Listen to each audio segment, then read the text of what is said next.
અમદાવાદીઓ માટે વિદેશ જવાનું સપનું હવે વધુ સરળ અને ઝડપી બનશે। પાસપોર્ટ મેળવવા માટે મહિનાઓ સુધીની રાહ અને અપોઇન્ટમેન્ટના ધક્કામાંથી હવે મુક્તિ મળી છે। રિજનલ પાસપોર્ટ ઓફિસે માનવીય અભિગમ અપનાવી દરરોજ 100 વધારાની અપોઇન્ટમેન્ટ સાથે સીધી પૂછપરછના દ્વાર ખોલ્યા છે। ટેકનોલોજી અને સેવાનો આ સમન્વય સામાન્ય નાગરિકો માટે મોટી રાહત લઈને આવ્યો છે।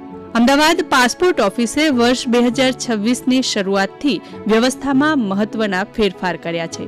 વધતી માંગને પહોંચી વળવા દરરોજ 100 નવી ઓનલાઈન એપોઇન્ટમેન્ટ્સ ઉમેરવામાં આવી છે। તંત્રએ હવે ડિજિટલ અવરોધો દૂર કરી દર સોમવાર અને બુધવારે સવારે 10 થી બપોરે 1 વાગ્યા સુધી સીધી પૂછપરછની છૂટ આપી છે।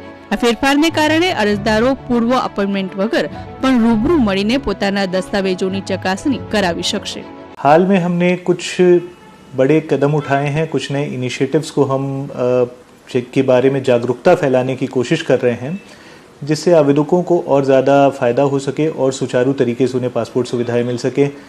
जैसे अगर आपके पासपोर्ट आवेदन के बाद आपको लग रहा है कि पासपोर्ट इशू होने में देर हो रही है, तो हफ्ते में 2 दिन आप पासपोर्ट कार्यालय अहमदाबाद में बिना किसी अपॉइंटमेंट के आकर अपने पासपोर्ट आवेदन के बारे में जानकारी प्राप्त कर सकते हैं।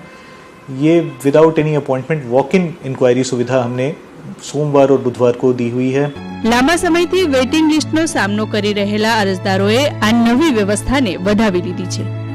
અપોઇન્ટમેન્ટની હાલાકી ઘટતા હવે સમગ્ર પ્રક્રિયા વધુ પારદર્શક બની છે।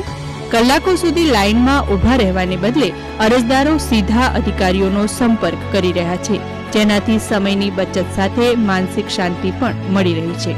2 વાર હું રિન્યૂ કરાવી ચૂકેલો છું। પ્રોસેસ પહેલાં કરતાં ઘણી સરળ થઈ ગઈ છે, ઘણી ટ્રાન્સપરન્ટ થઈ ગઈ છે અને ઇવન સ્ટાફ જે ઓફિસર્સ હોય છે એ ઘણા કોઓપરેટિવ હોવાથી આપણને સરળ રીતે ક્યાંક તમે કોઈ વસ્તુથી મૂંઝવા હોય તો એનો સવાલનો જવાબ બી આપણને સારી રીતે મળી જાય છે।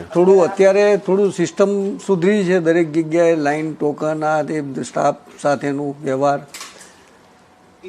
ઇઝી છે। લાંબો પ્રોસેસ હતો બધો, એટલે હવે થોડું વ્યવસ્થિત થાય છે અને થઈ ગયા પછી તરત જ પાસપોર્ટ આવી જાય છે ઘણી જગ્યાએ।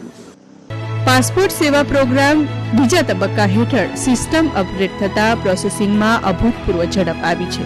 ઓફિસમાં ભીડ ઘટતા સરકારી કામકાજમાં જે પારદર્શિતાની અપેક્ષા હતી તે અહીં સાકાર થતી જણાય છે। તંત્રનો આ સકારાત્મક બદલાવ પાસપોર્ટ મેળવવાની પ્રક્રિયાને વધુ લોકાભિમુખ બનાવી રહ્યો છે।